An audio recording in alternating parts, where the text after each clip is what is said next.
Hey guys, tonight we drop you gently, but not that gently, into a world where the air smells like wood smoke, damp straw, and expectations you absolutely cannot meet. You're standing there in the present tense, barefoot on uneven ground, realizing very quickly that this is not a themed dinner or a Renaissance fair. This is medieval life, raw and unfiltered, and yes, you probably won't survive this. Before we go any further, and before your shoulders tense up in modern panic, here's the part where I do the YouTube host thing without breaking the mood. So, before you get comfortable, take a moment to like the video and subscribe, but only if you genuinely enjoy what I do here. And while you're at it, drop a comment telling everyone where you're listening from and what the local time is for you right now. Some of you are hearing this at 2 a.m., some at sunset, and somehow that makes this little medieval experiment feel oddly communal. Now, dim the lights, maybe turn on a fan for that soft background hum, and let's ease into tonight's journey together. You wake up, not dramatically, not with purpose, but because your body is cold. The kind of cold that seeps in slowly, patiently, the way medieval discomfort does everything. You're lying on straw that has long since stopped pretending to be soft. It crackles when you shift, and something tiny moves near your ankle. You choose not to investigate. This is your morning now. No alarm clock. No snooze button.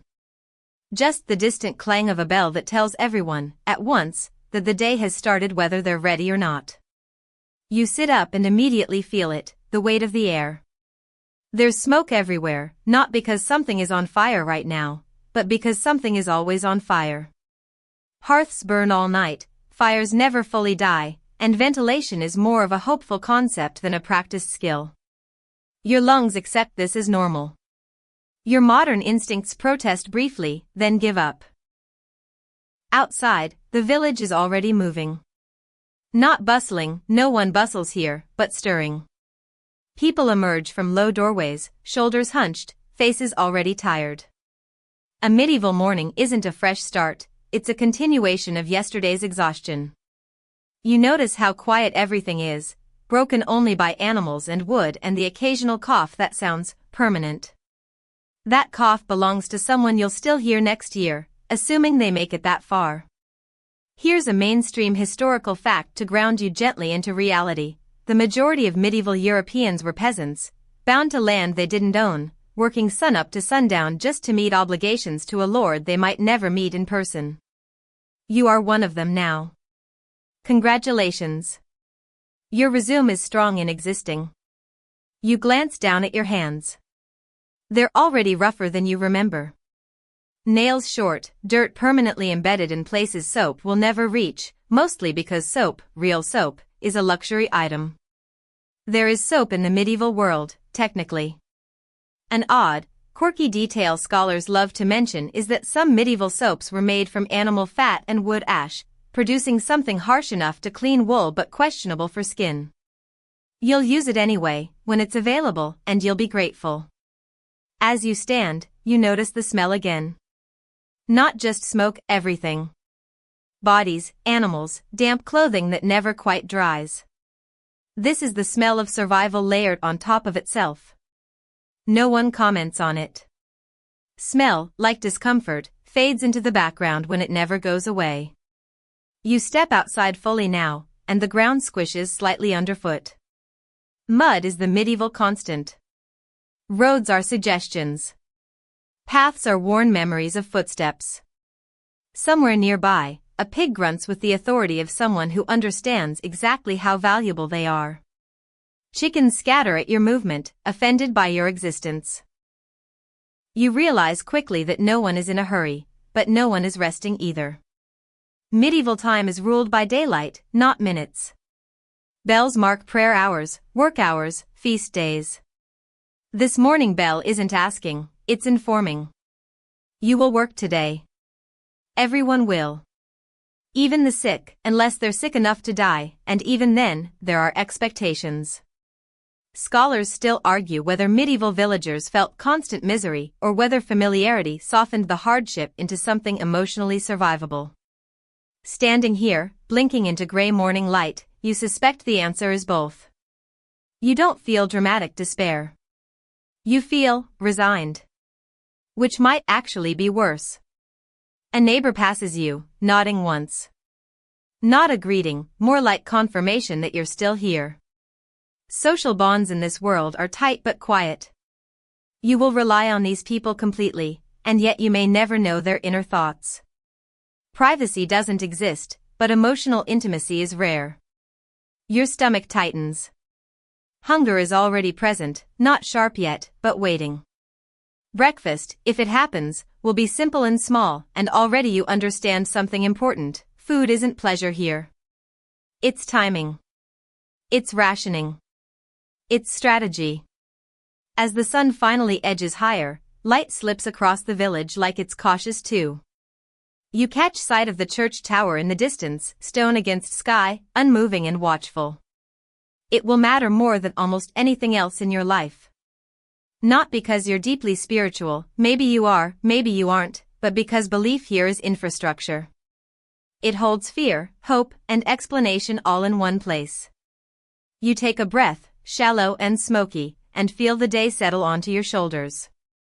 This is just the beginning. You haven't worked yet. You haven't eaten. You haven't gotten sick or injured or accused of anything. And yet, already, you understand the title of tonight's journey on a personal level. Last a day? You're not even sure you'd last the morning. But for now, you're awake. And in medieval times, that's already an accomplishment. Your stomach reminds you of itself before you even start moving. It's not a dramatic growl, more like a quiet complaint that's been filing paperwork all night. Breakfast exists in medieval times, technically, but it doesn't resemble anything you'd recognize as a motivational reason to wake up. You drift toward the center of activity where food might appear, already adjusting expectations downward. What you're hoping for is bread. What you're likely to get is bread, but not the kind you're picturing.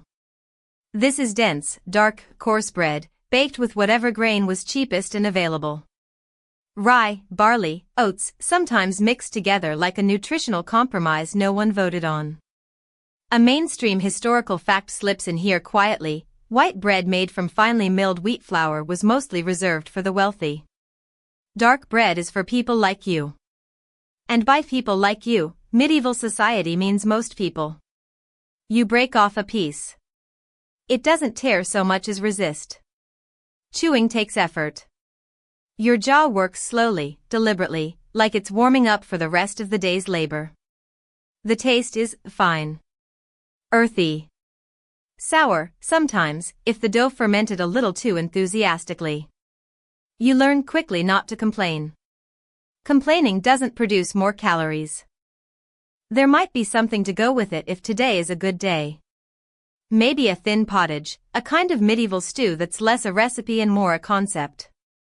It's whatever vegetables are around, boiled into submission. Cabbage is common. Onions, leeks, maybe peas. Meat is rare, and when it appears, it's usually a supporting character, not the star. The broth is watery but warm, and that warmth matters more than flavor. An odd, quirky detail you notice as you eat: people often dunk their bread directly into the pottage, not just for taste but practicality. Hard bread softens. Fewer crumbs are wasted. Plates, when they exist, might actually be thick slabs of stale bread themselves, called trenchers, that absorb food and are sometimes eaten later or given to the poor. Efficiency is the unspoken seasoning in every meal. You eat standing up or perched on something vaguely stool-like. Furniture is minimal. Comfort is not the goal. Around you, others eat in near silence. Talking costs energy, and energy is already budgeted tightly. Someone coughs.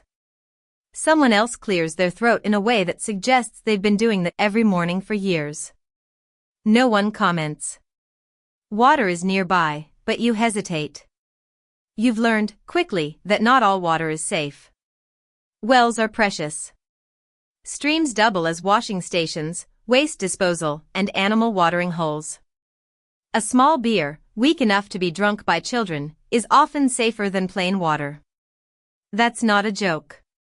It's chemistry and fermentation doing quiet public health work centuries before anyone understands germs. Scholars still argue whether medieval people knew beer was safer or simply noticed that it didn't make them as sick. Either way, you sip carefully and feel the mild bitterness settle your stomach. You realize how little protein you're getting. That's normal.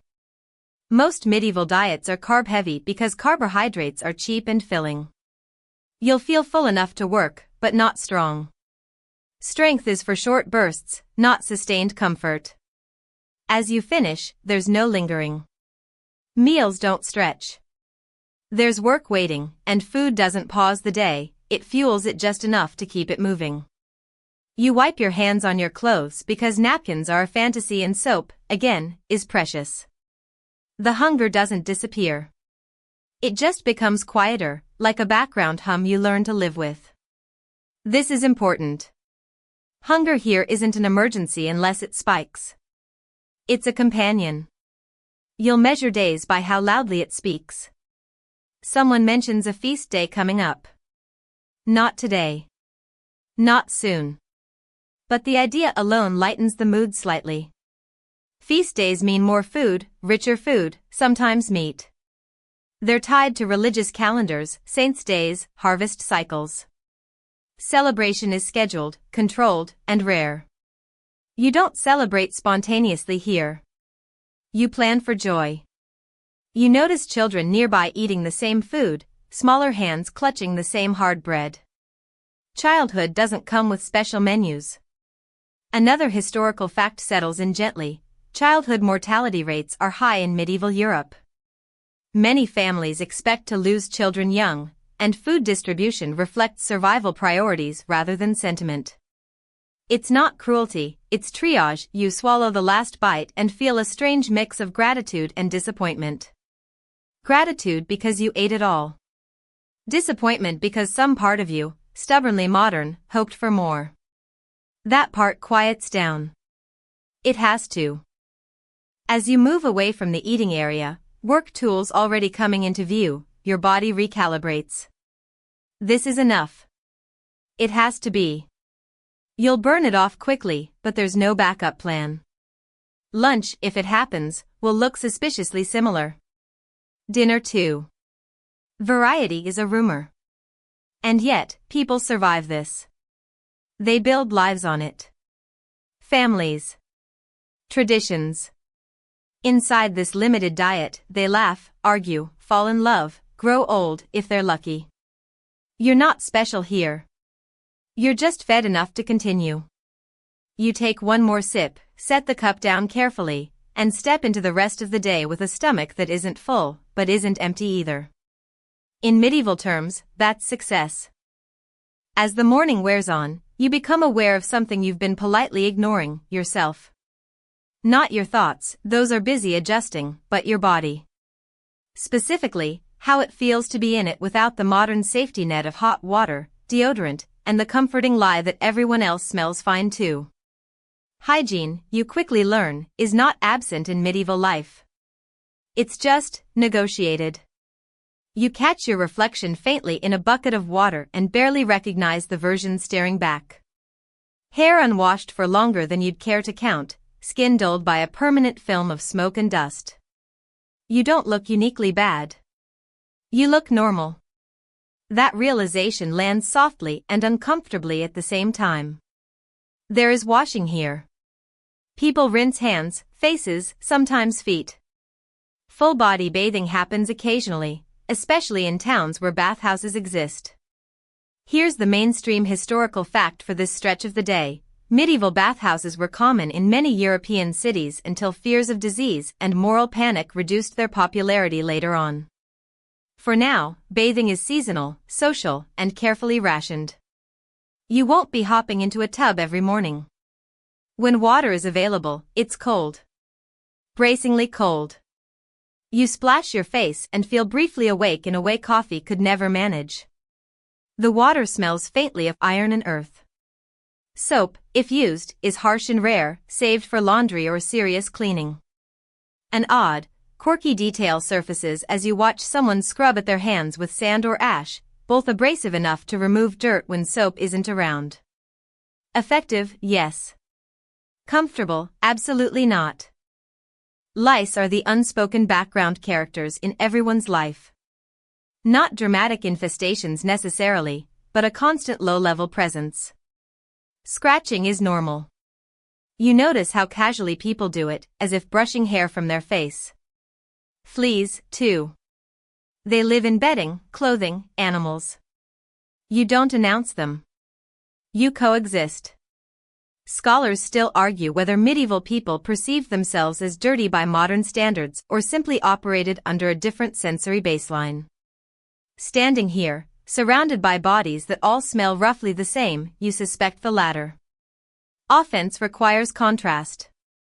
When everything is smoky, musky, and human, nothing stands out enough to be called disgusting.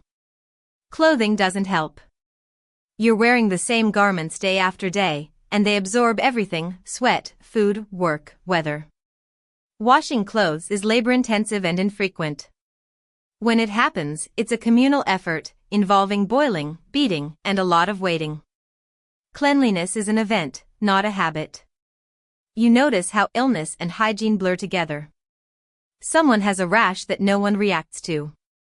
Another has a wound that looks questionable, but they keep working. Infection is a risk everyone understands without understanding why. There's no germ theory yet, just patterns. Certain places make you sick. Certain actions help or don't. Teeth are another quiet concern. No toothbrushes as you know them, but people do clean their mouths with cloth, twigs, or rinses. Dental pain is common, accepted, and occasionally fatal when infection spreads. You try not to think about it too much. Thinking doesn't improve outcomes. What surprises you most is not the lack of cleanliness, but the lack of shame around it. Bodies are practical things here. They work, they hurt, they fail. Smell is information, not an insult. Sweat means effort. Dirt means survival. As the day warms slightly, the village air thickens. Flies gather. Animals relieve themselves wherever gravity allows. Waste disposal is basic at best: pits, middens, designated corners. Yet life continues around it without pause. You step carefully, instinctively, already learning where not to step. You catch yourself longing for a shower, then realize how foreign that concept would sound here. Hot water on demand would be sorcery. Privacy in a locked bathroom? A miracle.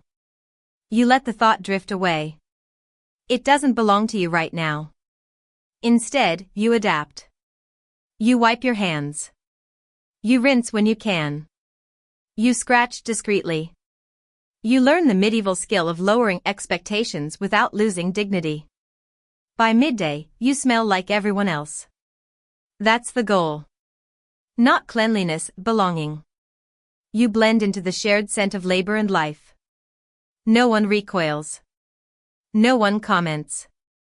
And as uncomfortable as it is, there's a strange relief in that. You don't have to be perfect. You just have to be present.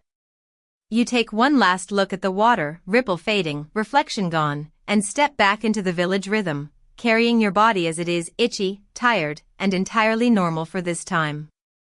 Once you've accepted the state of your body, your attention drifts, inevitably, to what's covering it. Clothing, in medieval times, is less about expression and more about endurance. You feel it immediately.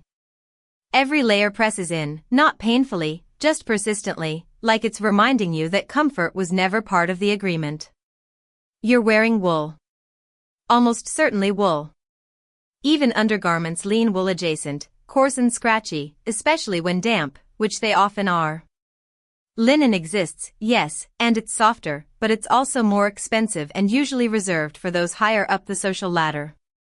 A mainstream historical fact settles in here: clothing in the medieval world was one of the clearest markers of status, regulated in some places by sumptuary laws that dictated who could wear what. You don't get choices. You get issued reality. As you move, the fabric rubs at your skin. Seams aren't delicate.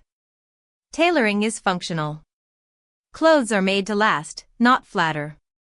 They're repaired constantly, patched, restitched, reinforced, until the original garment is more memory than material. You notice how everyone's clothing tells a quiet story of damage and survival. No piece is pristine. Layers matter. Even on a mild day, you're bundled. The climate is unpredictable, buildings are drafty, and your body burns calories quickly. Warmth is protection. You feel it most in how heavy everything is. Sleeves pull at your shoulders. Belts dig slightly into your waist. Nothing stretches. There's also the issue of cleanliness, again. Clothes aren't washed often. They're aired, brushed, beaten. Washing is reserved for when something is truly soiled. Wool, thankfully, resists odor better than you'd expect, but it's not magic. By midday, everything smells faintly of you. And yesterday. And the fire. You feel the weather change before you see it.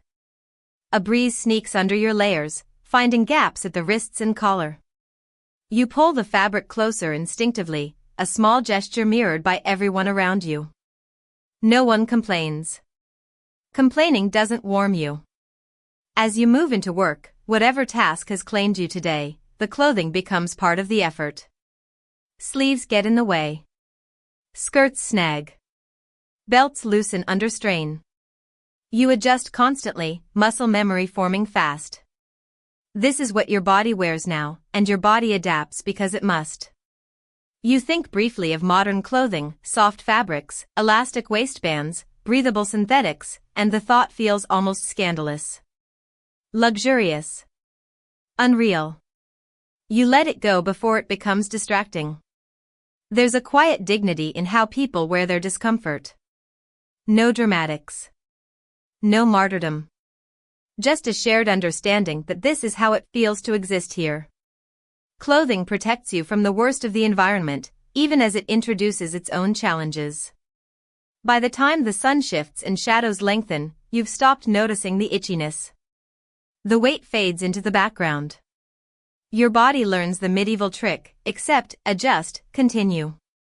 And when you finally pause, leaning briefly against a rough wooden post, you realize something unsettling. If you wore these clothes long enough, they'd stop feeling strange. They'd feel like home. That thought lingers as you push yourself upright again, fabric creaking softly, and step back into the rhythm of the day, clothed not for comfort, but for survival. There's no background music. No conversation beyond the occasional practical comment. Sound comes from effort, wood splitting, soil turning, breath moving in and out. Time stretches. Without clocks, the day feels longer, not shorter. Your sense of progress comes from shadows shifting and tasks slowly disappearing. Scholars still argue whether medieval peasants worked more hours than modern workers or simply experienced labor differently due to seasonal variation.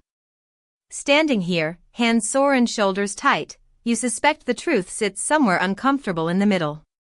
Some days are brutal. Some days ease off. This one leans heavy. You notice how injuries are treated casually. A cut gets wrapped. A bruise is ignored. Pain is ranked, not eliminated. Only pain that stops movement matters. Everything else is noise. Hunger creeps back in quietly, but there's no pause to address it. Work comes first. Eating happens when it fits. You sip water or weak beer when you can, careful not to overdo it. Fatigue is managed, not solved.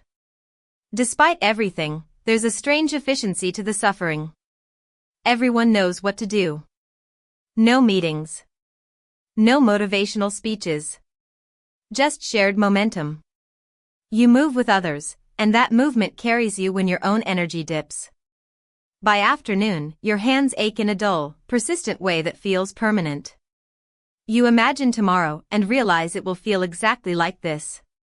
And the day after. And the one after that. And yet, people endure. They age. They build lives inside this repetition. As exhausting as it is, there's clarity here. Work has purpose because survival demands it. As the light begins to soften again, someone signals a slowdown, not a stop, just a shift. You straighten carefully, feeling every joint register the motion. You've worked until you hurt. And in medieval terms, that means you've done well today. You notice how disputes are handled. Rarely in private. Arguments happen in open spaces, witnessed, judged silently by everyone nearby. Social pressure does most of the policing. Being disliked here is dangerous. Being excluded even more so. Scholars still argue whether medieval villagers felt emotionally closer due to constant proximity or more constrained by it. As you stand among them, tools being put away, you feel both. There's security in being known. There's also nowhere to hide. Friendship looks different here. It's practical.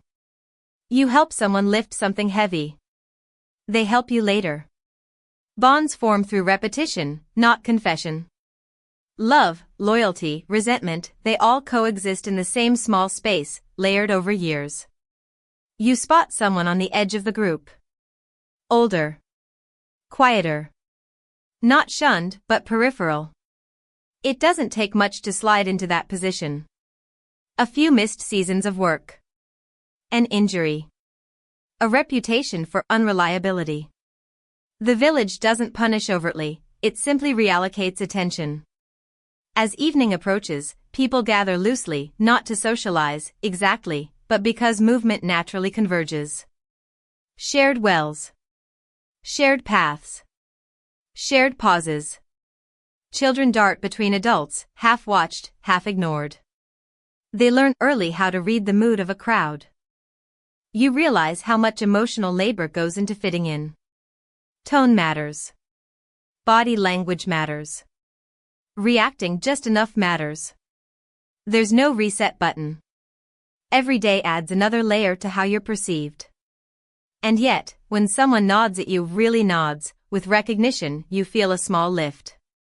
Belonging, here, is quiet and conditional, but it's real. As the village settles into its evening rhythm, you understand something crucial. Survival isn't just about food or work. It's about staying woven into this social fabric. Fray too much, and you're on your own. You move with the others as daylight fades, aware that tomorrow, and the day after, you'll need these people as much as they need you, whether you like them or not. Sometime between the ache in your joints and the quiet social calculations of village life, you realize something else. If your body fails you here, even briefly, everything becomes fragile. Health in the medieval world isn't a personal concern, it's a communal risk. And medicine, such as it is, walks a thin line between help and harm. You notice it first in the way people talk about illness. Not clinically. Not even descriptively.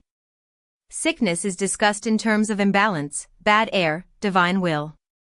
A mainstream historical fact eases into view. Medieval medicine in Europe was heavily influenced by ancient Greek ideas, particularly the theory of the four humors: blood, phlegm, black bile, and yellow bile. Health meant balance. Illness meant something had tipped too far. Treatment follows that logic. If you're feverish, maybe you have too much blood. The solution? Remove some. Bloodletting is common, performed by barbers as often as physicians.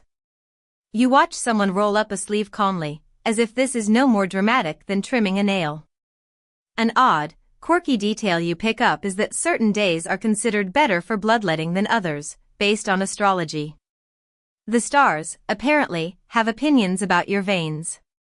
You file that information away and hope no one consults the sky about you anytime soon. Herbal remedies are everywhere. Some are genuinely helpful: willow bark for pain, honey for wounds. Others are optimistic. Plants are boiled, crushed, applied, ingested. Knowledge passes through tradition, not testing. Results vary wildly. Scholars still argue whether medieval medical practitioners were more effective than we assume, or whether survival happened despite treatment rather than because of it. Watching a poultice being applied with deep confidence and questionable logic, you suspect the answer depends heavily on luck. Infection is the silent threat. A small cut can fester. A cough can linger for months. You see people working through illness because stopping isn't an option. Rest is a luxury few can afford. There are no painkillers as you know them. Pain is endured, contextualized, spiritualized. You're encouraged to reflect on what it means. This does not, you note, reduce the sensation itself. If things get serious, a physician might be called, if one exists nearby and if you can afford them. Otherwise, care comes from family, neighbors, or whoever has seen something like this before. You become acutely aware of your own body. Every ache is evaluated. Every cough is monitored. Health here is vigilance. As night approaches, you realize survival isn't about avoiding illness entirely, it's about avoiding the wrong illness at the wrong time. You move carefully, grateful, for now, that your body is still cooperating. As the light begins to thin and the day exhales into evening, you feel it before anyone says it out loud, religion is about to take over the space. Not because it hasn't already, but because this is the hour when it becomes unavoidable. In medieval life, belief isn't a private setting you toggle on and off. It's the air. You've been breathing it all day without noticing. The church bell rings again, slower now, heavier. Sound travels far in a world without engines, and bells are designed to reach everyone, whether they want to listen or not. A mainstream historical fact settles gently into place. The medieval church was the central institution of European life, shaping calendars, laws, education, and morality. Even people who doubted aspects of it still lived entirely inside its structure. You follow the movement almost automatically.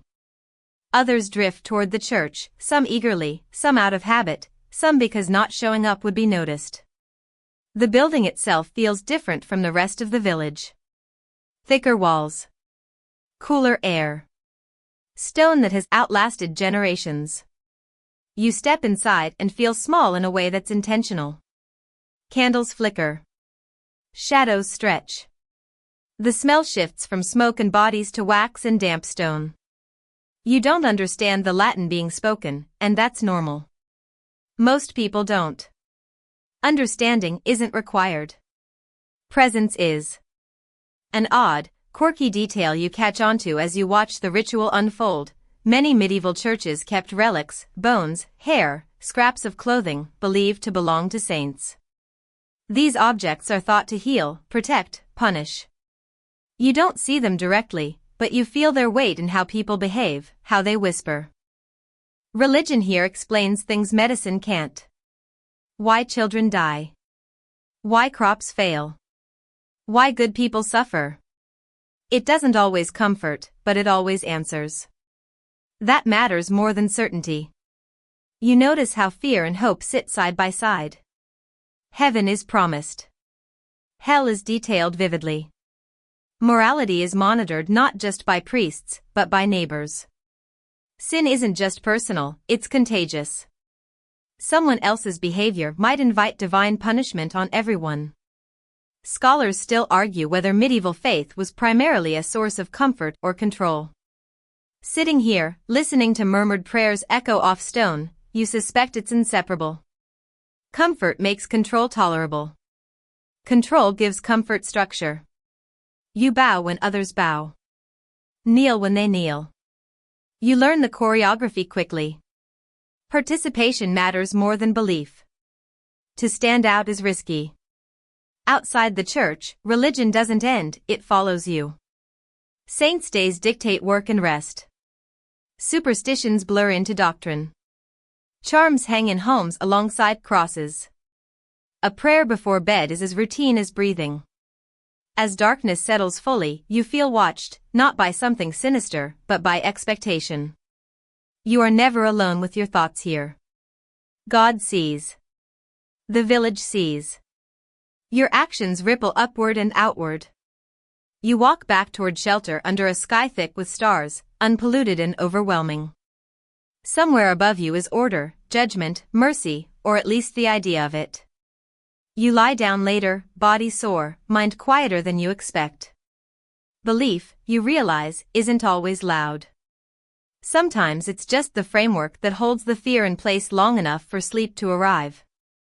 You don't have to break a law to feel its presence. In medieval life, law isn't a distant system written in books, it's a living thing, shaped by memory, authority, and whoever happens to be watching. You sense it in the way people pause before speaking, in how arguments never quite cross certain invisible lines. Justice here is personal. Not fair, necessarily, just close. A mainstream historical fact settles into the rhythm of your thoughts. Medieval legal systems were a mix of local custom, manorial courts, and the will of lords or kings, with little separation between law, punishment, and public spectacle. You don't disappear into a system. You're dealt with out loud. If there's a dispute, it doesn't wait months. It's brought forward quickly, often in front of neighbors who already know the story. Witnesses matter, but reputation matters more. What you've done before weighs heavily on what people believe you did now. Punishments are designed to be seen. Stocks in the village square. Fines paid publicly. Physical penalties that leave marks, not always permanent, but always instructive. The goal isn't rehabilitation. It's deterrence. One person's suffering is meant to correct many.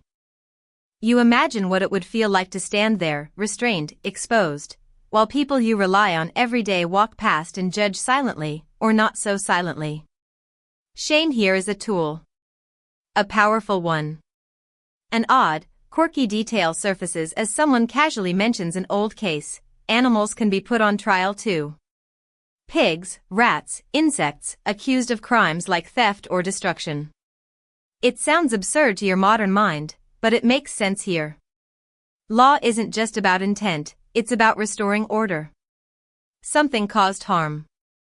Something must answer for it. Scholars still argue whether medieval people truly believed in the guilt of animals or whether these trials served symbolic and communal purposes. As you listen, you realize the answer doesn't change the outcome. The ritual matters more than logic. Fear keeps most people compliant. Not constant terror, just enough awareness to steer behavior.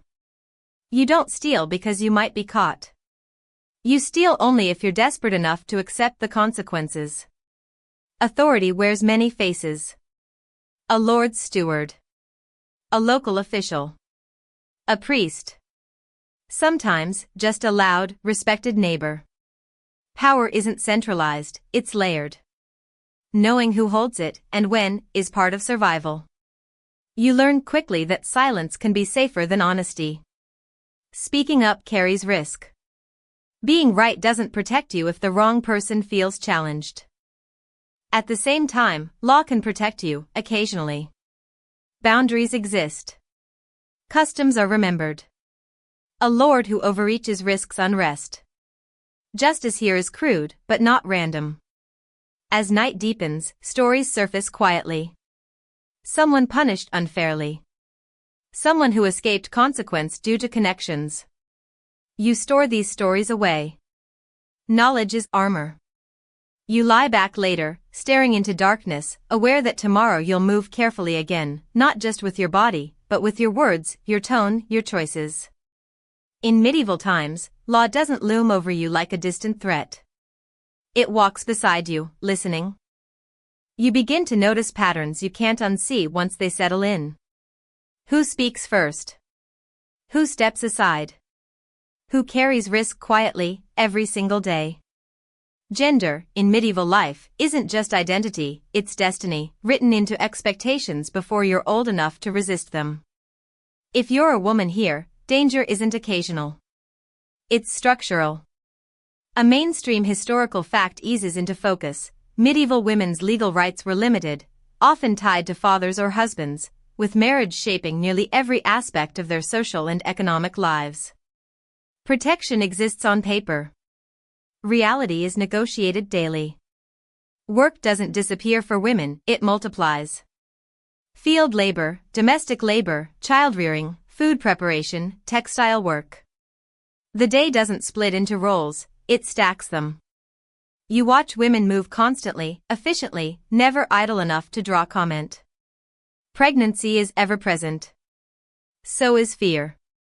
Childbirth is one of the most dangerous experiences of medieval life. Midwives rely on experience, prayer, and herbal knowledge. Sometimes it's enough. Sometimes it isn't. You notice how people speak of birth and death in the same breath, as if preparing emotionally for either outcome. An odd, quirky detail slips through conversation. Some women wear protective charms during pregnancy, written prayers, herbs sewn into clothing, small relics. Spiritual insurance in a world with few guarantees. Men carry different pressures. Physical strength is currency. Failure to provide isn't just personal, it's public. Injury threatens identity. You see men push through pain that should stop them, because stopping costs more than it saves. Scholars still argue whether medieval gender roles were rigidly oppressive or more flexible at the village level. Watching daily life unfold, you sense both truths overlapping. Rules exist. So do exceptions. Survival bends ideology when it has to. Power for women appears in narrow spaces: widowhood, skilled trades, religious life. A widow with land commands respect. A woman with a specialized skill negotiates differently. These aren't freedoms, they're openings. Children absorb these lessons early. You see little girls copying motions, little boys learning restraint or bravado. No one explains roles aloud. They're demonstrated endlessly. As night settles, you understand why fear runs quietly under everything. Not dramatic fear, predictable fear. The kind that shapes posture and decisions without announcing itself. You pull your clothing closer and sit with the awareness that survival here isn't equal. It never was meant to be. And yet, within constraint, people carve meaning anyway. You rest knowing tomorrow will repeat these patterns, and that noticing them is already a kind of separation. You notice the children first by how quickly they move, darting through spaces adults avoid, slipping between legs and responsibilities with an ease you almost envy. Childhood here isn't a protected phase.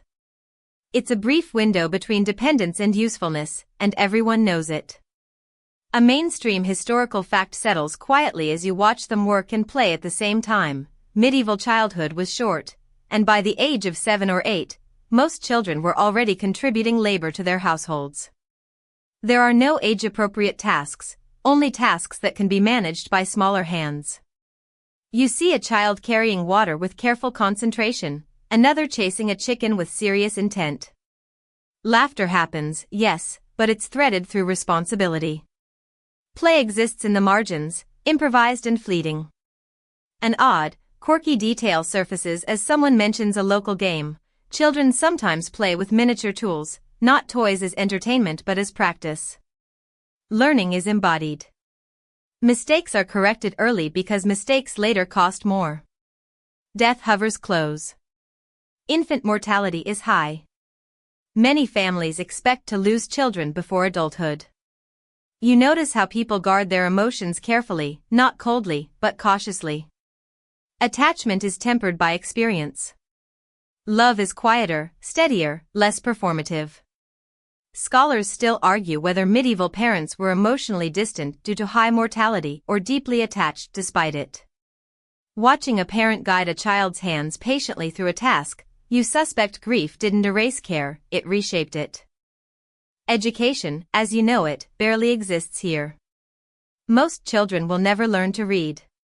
Knowledge is practical, oral, repetitive.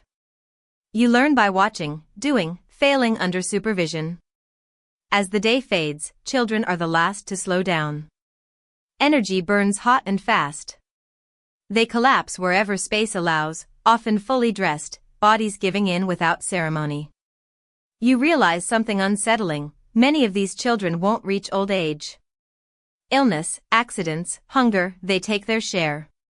The survivors grow tough quickly. You lie back, listening to softer sounds now, aware that for medieval children, survival itself is the lesson. Even when the village feels quiet, tools set down, voices lowered, you sense it lingering just beyond the edges.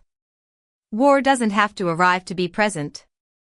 In medieval life, it's a constant possibility, like bad weather that might roll in without warning. You live under its shadow whether you ever see a battlefield or not. A mainstream historical fact settles in as you think about it. Medieval Europe was shaped by near-constant conflict, feudal disputes, territorial wars, dynastic struggles, most of which were fought by small professional forces but paid for by ordinary people. You don't march off to fight, necessarily. You supply. You shelter. You suffer the consequences. Weapons exist here in familiar but unsettling forms. Spears leaning against walls. Axes that serve double duty as tools. A sword is rare, expensive, and immediately marks its owner as someone important or dangerous. You treat armed people differently without consciously deciding to. Everyone does. An odd, quirky detail slips in as someone tells a story by firelight. Villagers sometimes hide valuables in walls or bury them in fields when rumors of conflict spread. Some caches are never recovered, lost to time and memory. You imagine future hands digging them up, puzzled by what mattered enough to hide. Raids are what you fear most. Not formal battles with banners and rules, those happen elsewhere. Raids are fast, messy, opportunistic. A few armed men can devastate a village in hours. Crops burned. Animals taken. People injured or worse. Scholars still argue whether medieval peasants were frequent direct victims of warfare or primarily affected indirectly through taxation and supply demands. Listening to hushed conversations about last time, you realize the distinction doesn't offer much comfort. Loss is loss, whether it comes with swords or ledgers. You notice how people plan around this uncertainty. Extra grain stored if possible. Tools kept close. Paths memorized for escape. Even prayer takes on a sharper edge, less gratitude, more bargaining. When soldiers do pass through, they bring tension with them. Hospitality is expected. Resistance is dangerous. You offer what you must and hope they move on quickly. As night deepens, the village pulls inward. Fires are smaller. Voices drop. Darkness feels heavier when it might hide movement.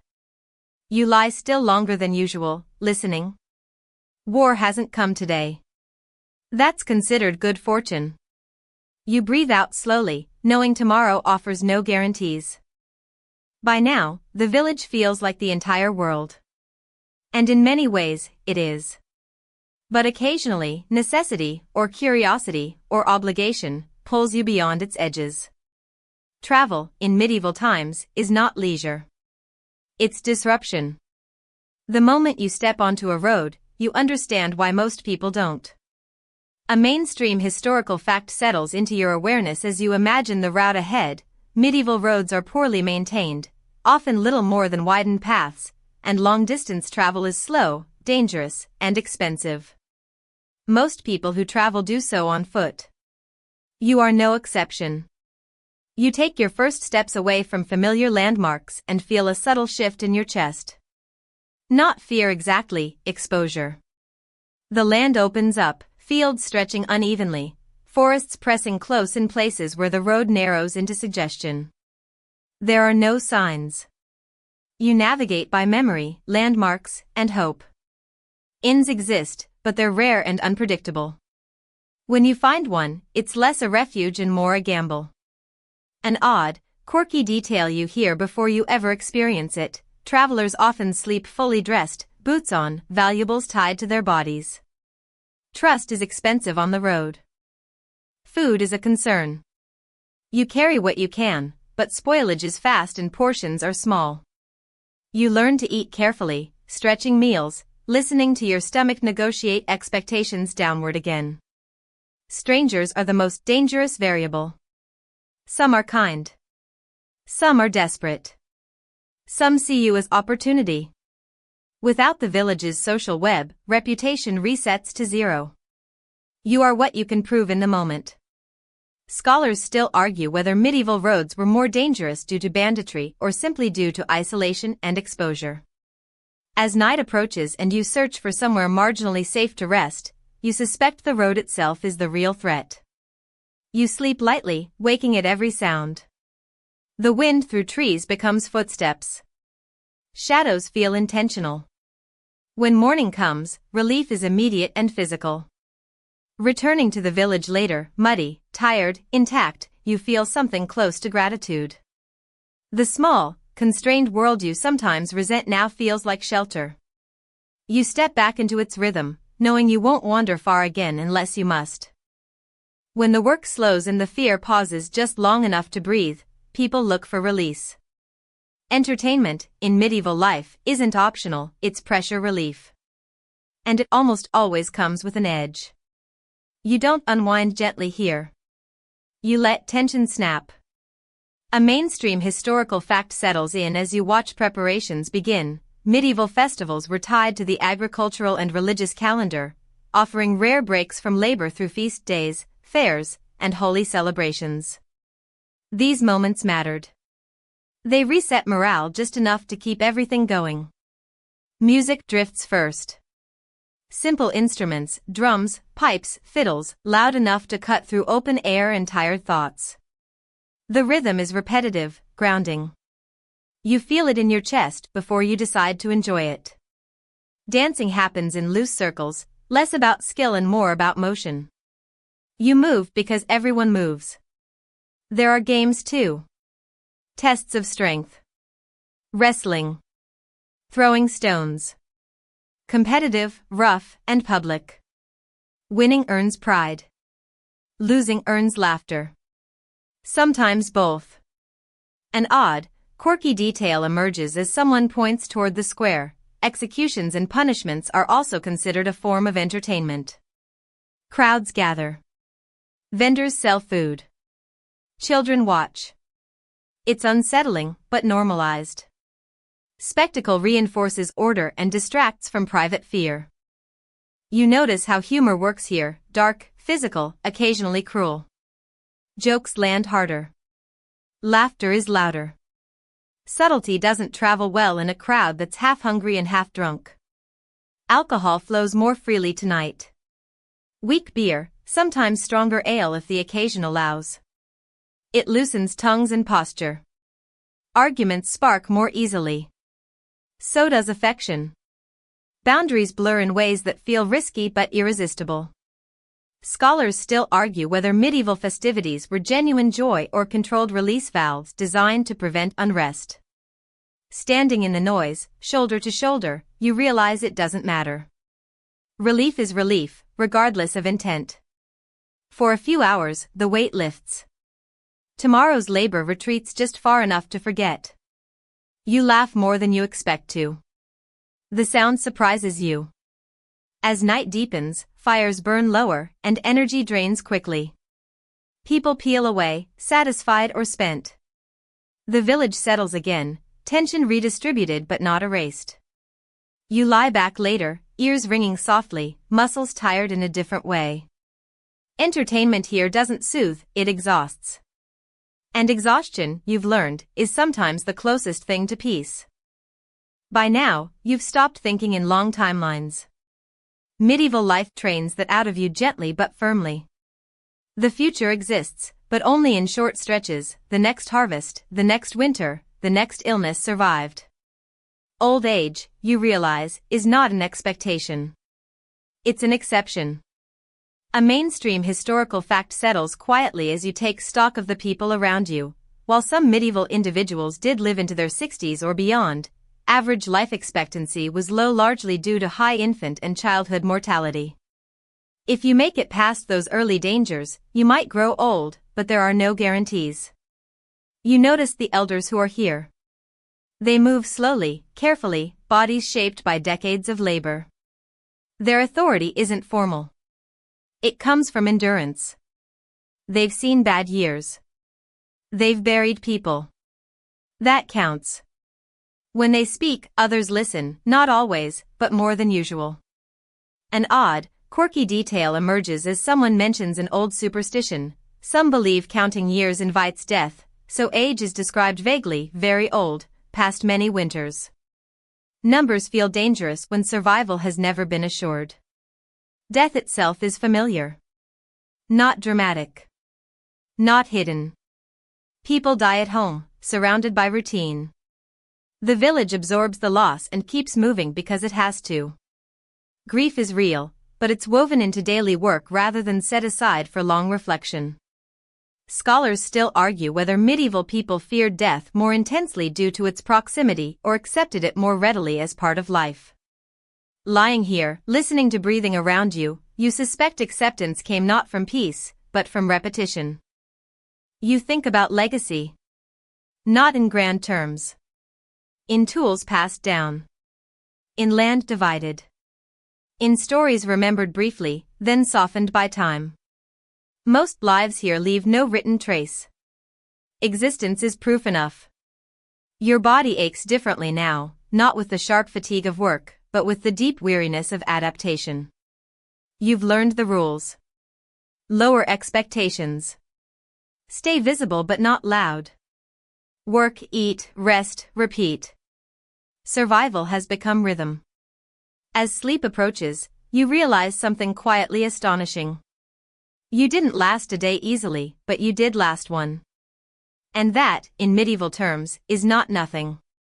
You let the darkness take you, aware that tomorrow will arrive whether you're ready or not, just as it did today. Now the pace slows. The edges of the day blur, and you don't need to hold on to details anymore. Imagine the village at rest, fires reduced to embers, animals settled, voices gone soft and then silent. The air cools gently, carrying familiar smells that no longer demand attention. You're lying still, body heavy, thoughts drifting without urgency. There's nothing left to prepare for tonight. Work is finished. Hunger is quiet. Fear has curled up somewhere manageable. Let your breathing fall into an easy rhythm, steady and unremarkable. Inhale and exhale.